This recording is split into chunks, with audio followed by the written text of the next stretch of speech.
হে বীর, তুমি কি দেখিয়াছ দোয়েল পাখিরে? সখন পাঠাল মোগল করেছিল তোমারে বন্দি। আজি নবভারতে স্বাধীনতার জয়গানের সন্ধি। ছিল যত ক্রোধ মনের ভিতর, হিন্দু মুসলমানের আজি সেটায় ভ্রাতৃত্ববোধ।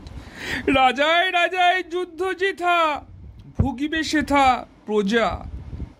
মনের মাঝে বিদ্বেষকে জানায় বিদায়, শস্য শ্যামল মাঝে পূজা আজি হবে সেথায়।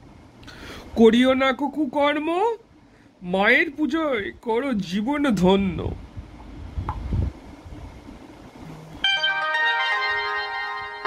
শুভ সন্ধ্যা বন্ধুগণ। কবি সাইকেল প্রদূষণের এই পূজা প্রারম্ভের শুভেচ্ছা জানিয়ে আমাদের এই সন্ধ্যের সূচনা করে থাকি।